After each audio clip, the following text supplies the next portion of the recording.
Welcome to the Direct Farm Podcast, the weekly listen for farm selling direct. We'll talk about the 4 levers for farm success, which are quality, brand, price, and convenience. We'll hear from outside industry experts and producers like you to delight your customers, save time, and to increase your direct farm sales and business. We're glad you're here. Welcome to the Direct Farm Podcast. We've got a terrific conversation for you today with FARFA, also known as the Farm and Ranch Freedom Alliance. I am delighted to welcome Judith McGeary, the Executive Director for the Farm and Ranch Freedom Alliance. Welcome, Judith. Thank you, Alyssa. I'm glad to be on. Great to have you here. So I guess to get started, tell us a little bit more about the history of FARFA.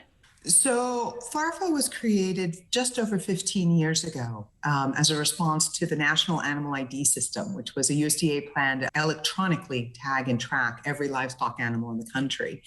At the time, I was an attorney juggling being a lawyer and being a farmer. And when I read the documents for the program, I recognized that this was going to be extremely destructive for sustainable livestock farmers because of the way it was written. We looked around and frankly, there wasn't any other group fighting it. So I got together with some other farmers and ranchers who I respected and said, let's do something about this. And we created FARFA to fight the NAIS. Thank you so much for just giving us that brief history and that background, and to know that it was started by farmers too, because you have that experience on that side and you're able to speak to, this is a way that we can change or we can go about something that will benefit all of us. So from that perspective, looking to now, how has FARFA as an organization evolved over the years, and what types of farms do you support? So we, from the beginning, have been about small scale, sustainable farms selling locally and regionally. Many of our farms sell direct to consumer. Many of them also do it to, small scale independent grocers or restaurants, but within the local, community with short supply and distribution chains.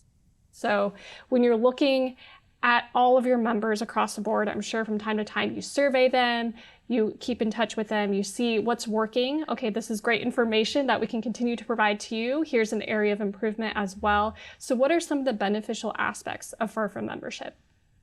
There's 3 categories. One is the one-on-one consultations. We have members who just need somebody who's got some clue about what on earth to even start. I mean, honestly, so one of the things we can do, I'll go back, when I say we don't know the regs in every area, even in Texas, I'll admit, every so often someone comes up with something and I'm like, that's a really good question. I don't know the law on that, specific type of product being sold in that specific channel.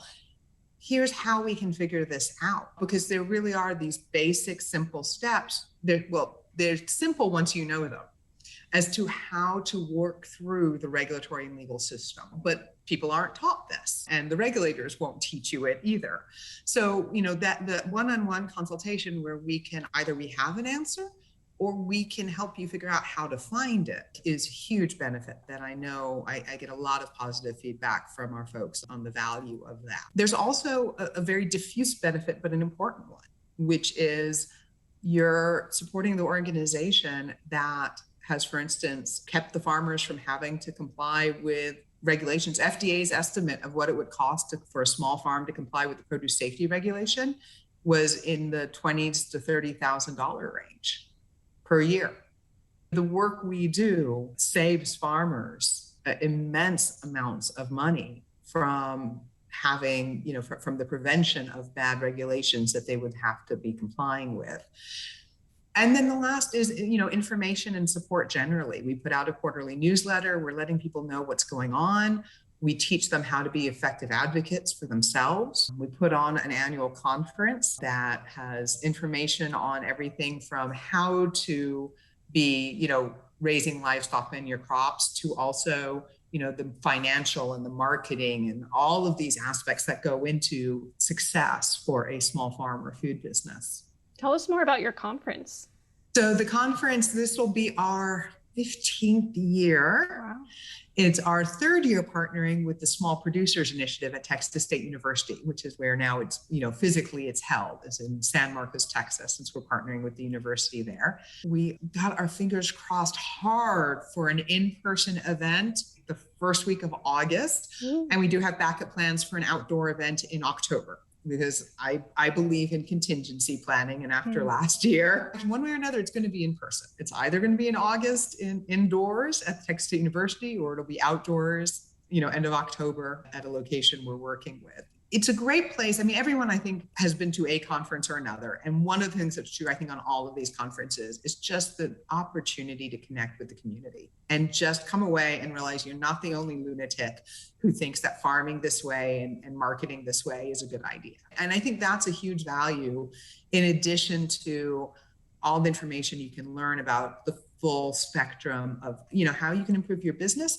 how you can improve your farming. And we, of course, being FARFA, touch on, we have sessions on the policy and the regulatory and how we can change the whole system that we're all working in. I love how you touched on the saving money aspect of it, but I think in addition to that, you're saving time, which also translates to money, but being able to have the resources, the educational content, these conferences. Are you finding that a lot of your members, once they feel empowered, they have those resources, they're able to act quicker and to know how to have those conversations with regulators? When I started, I had no clue what was going on. But what's great is watching it go from there to, then I run into them at a conference and they're like, oh yeah, this happened and this is how I handled it. And they never even picked up the phone to call me this time, because they understood and they felt confident enough to handle the situation themselves. And that's great. I mean, that's just one of the best feelings. That's terrific. Maybe, Cher, I'm a little curious about your personal experience, because you're a farmer as well. So when you first started and going into working for FARFA as well, founding this organization, what was your personal experience working through with the legislature, regulators, navigating this environment? And feel free to take time. I think there's two things that stand out for me. One was just the level that I didn't understand the barriers. When I started, and here I was a lawyer, you would think that I would understand that, but I was kind of like, we're doing the right thing. We're farming in a way that certainly is causing no problem for our neighbors. I mean, there's no noise, there's no odor problem, there's no runoff. We're providing healthy food. We're selling it face to face with these people who want it desperately. We're healing the earth. We're treating our animals well. I mean, who couldn't love us? And then I realized, well, oops, apparently there is this whole huge world of large corporations who really don't love us at all.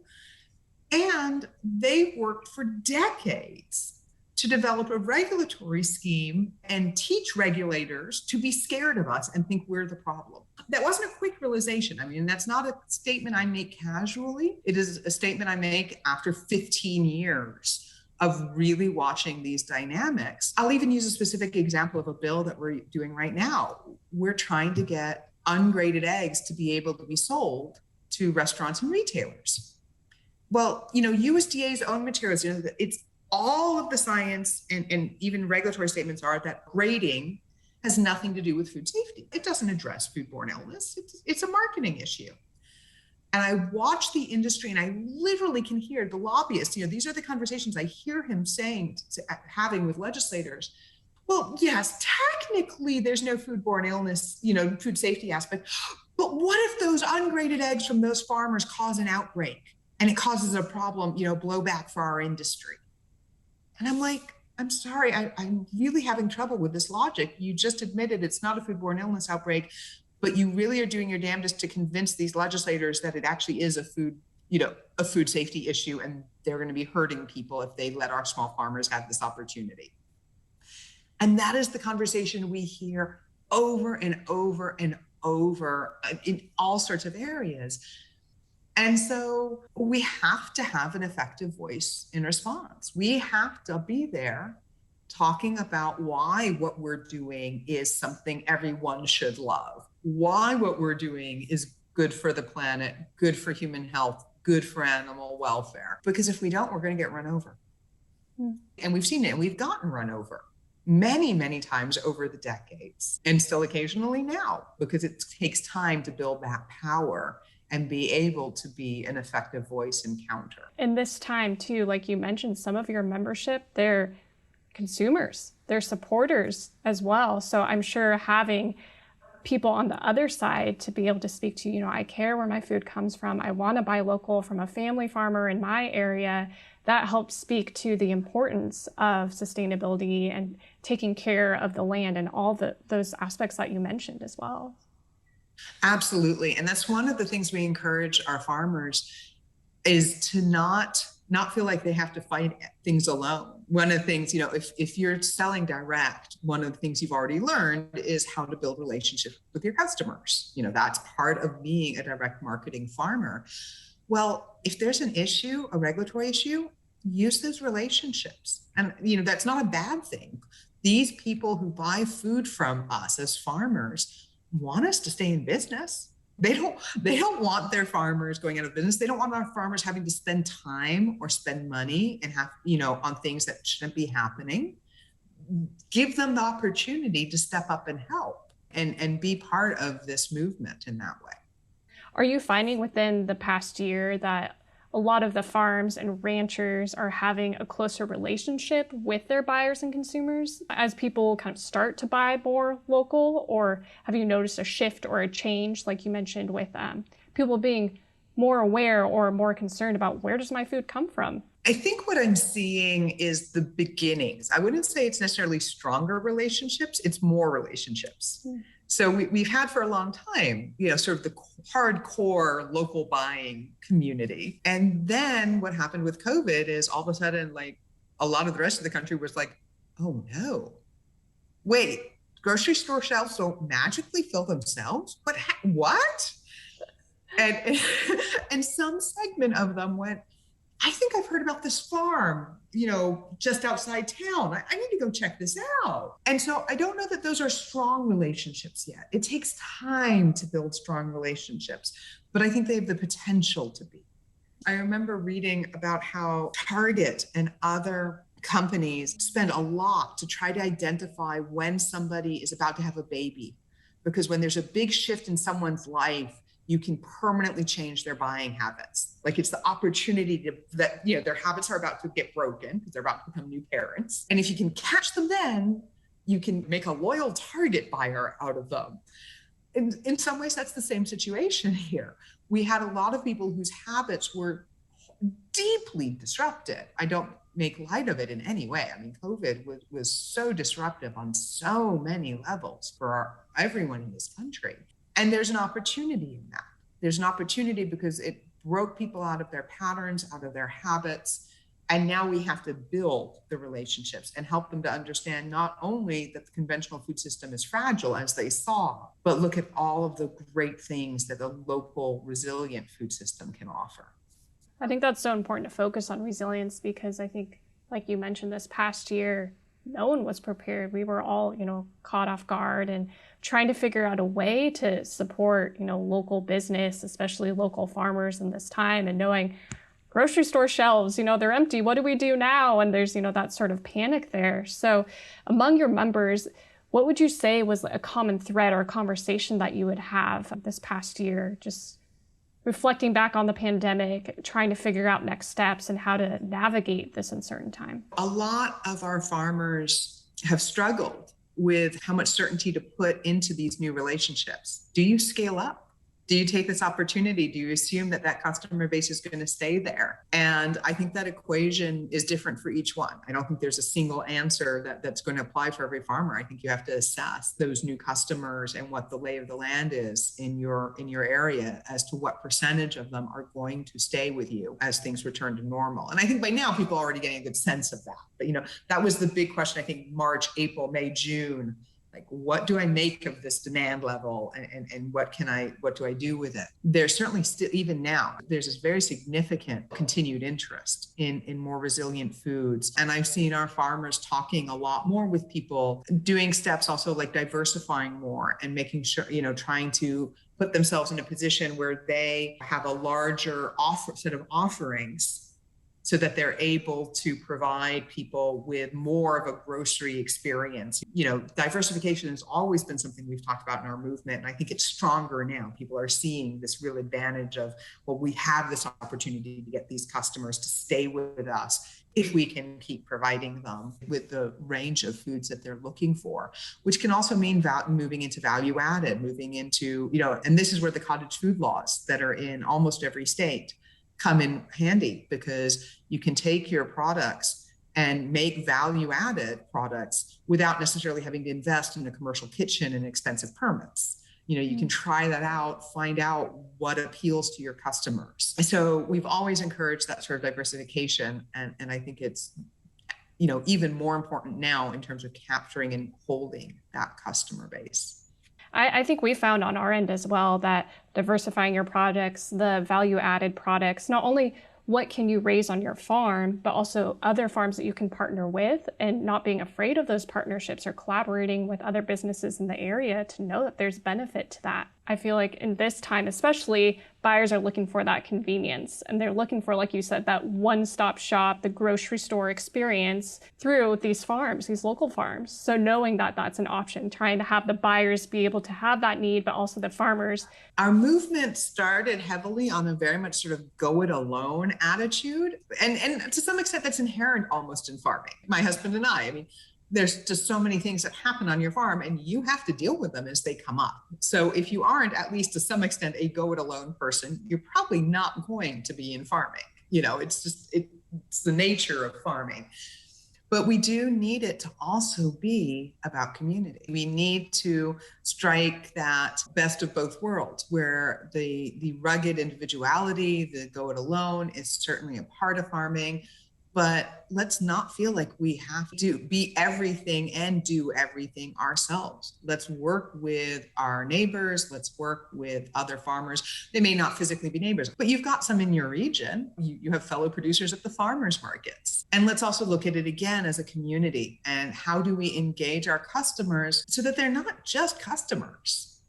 And for FARFA, looking at what we do, how do you engage with your elected officials, whether it is local or state or federal? Let's look at this and look at the whole community impact of what we're doing. And then I also love how you touched on too, the scale side of how that's a big decision. Not every farm is going to immediately grow at scale year over year because it is a large investment. But for those who are looking to do that and expand their reach, have you noticed that they've implemented new business strategies like subscriptions or CSA boxes, or trying to figure out a way to build that recurring cash flow on that side of things too? Yeah, I think certainly that there's the boxes, whether it's a CSA subscription or just some other sort of regular box, mixed offerings have definitely ramped up, and people have seen a lot of good response to that. Mm-hmm. Yeah, definitely. Especially the spring and summer months right now. I know a lot of people are going to the farmers markets or looking for those options as well.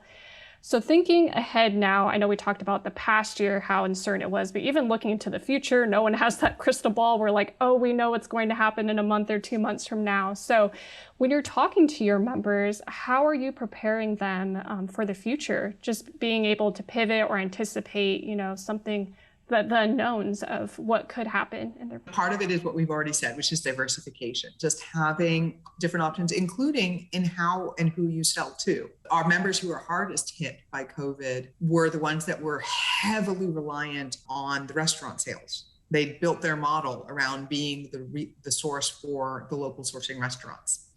And those guys got hit the hardest. They were able to pivot, and because there was such demand for local food, that they were able to open it. But if there hadn't been this huge influx of new customers coming in looking for local food, they'd have been in incredible trouble.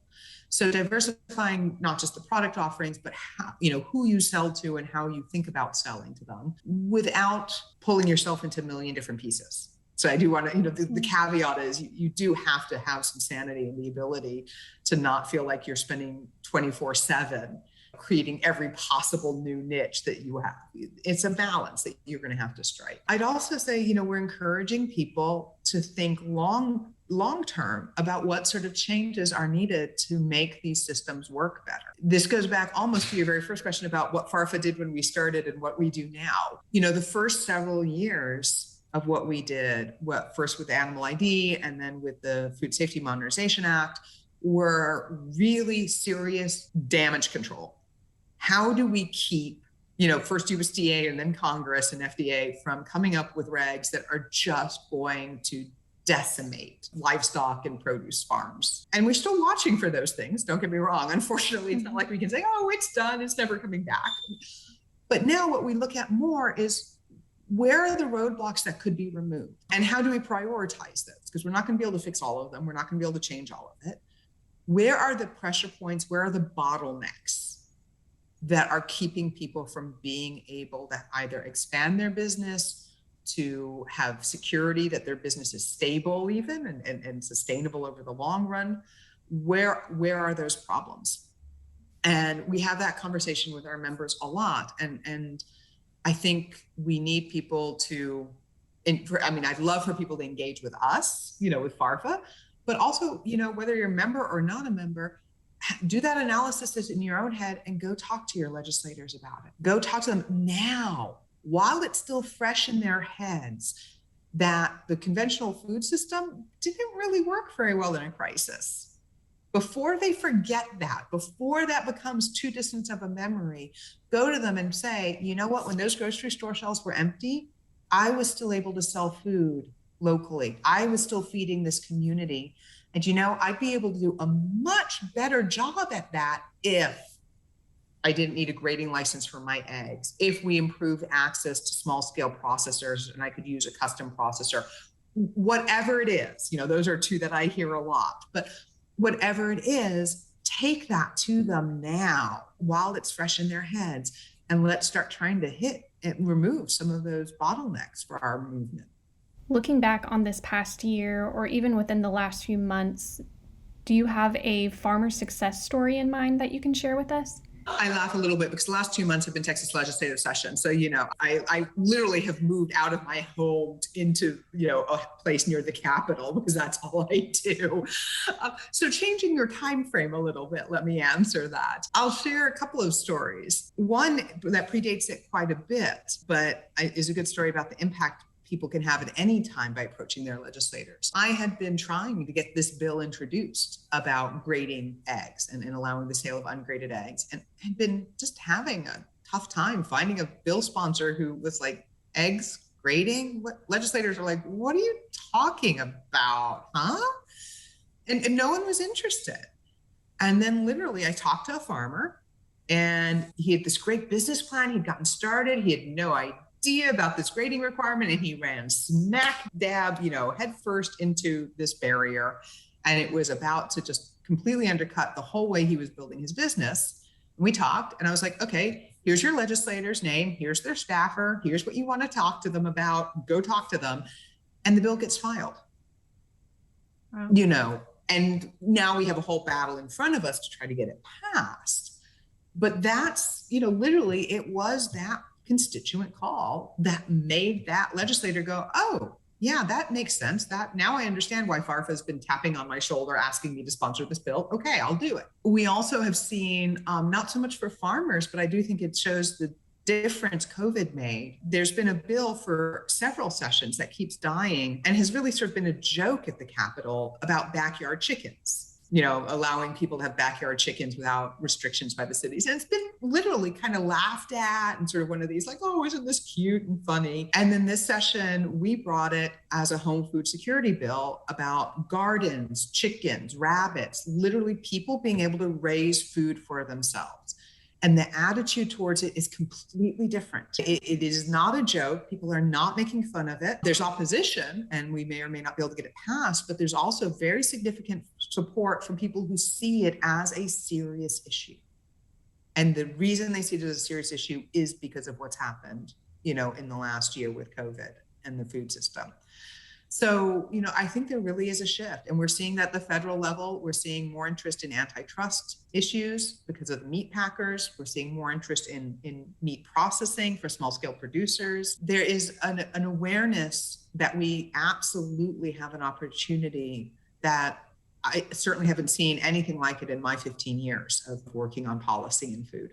That's terrific. And to know that it sounds like people are more open to having the conversation, whereas maybe before that door was closed. So being able to have farmers, want to speak out and feel empowered to speak out. And then on the opposite side, having the legislators, the regulators being open to listening and to having that dialogue back and forth as well.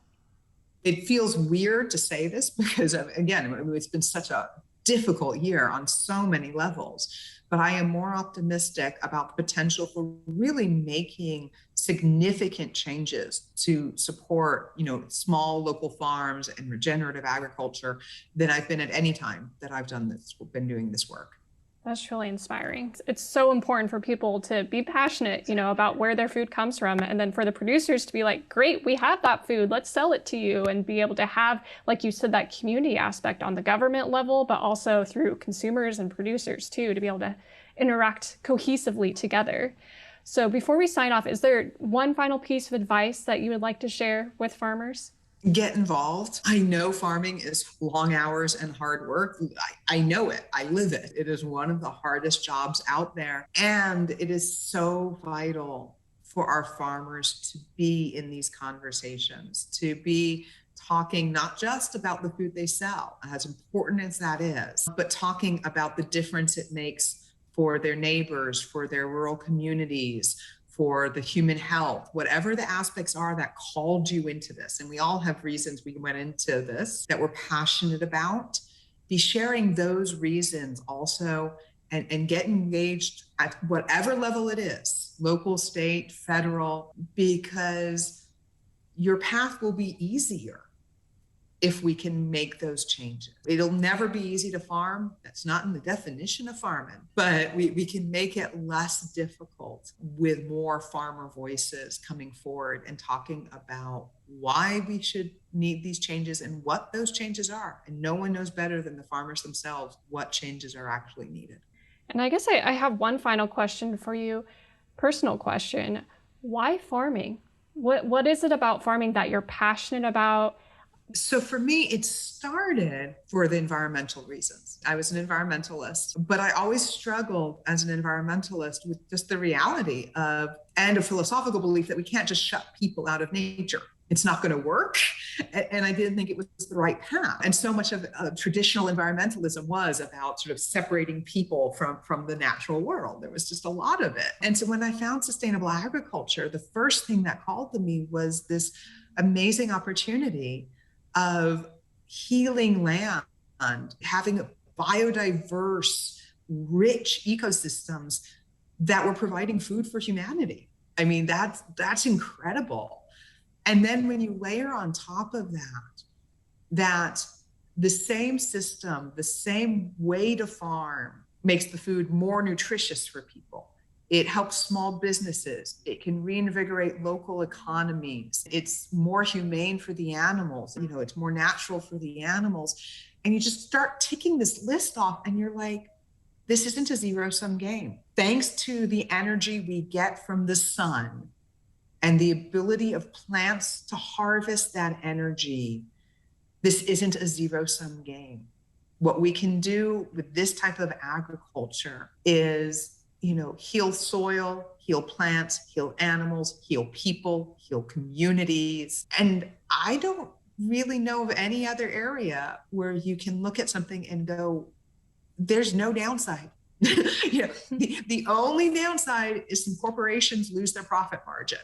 And that really isn't going to keep me up at night. I hadn't planned to do the policy side. I hadn't planned to do the lobbying. I wanted to do the farming. But then, as I said, I came to this realization that we had to be involved or we weren't going to be able to do the farming. And so now I can be just as passionate about the lobbying because it's the necessary precondition to being able to do that type of farming.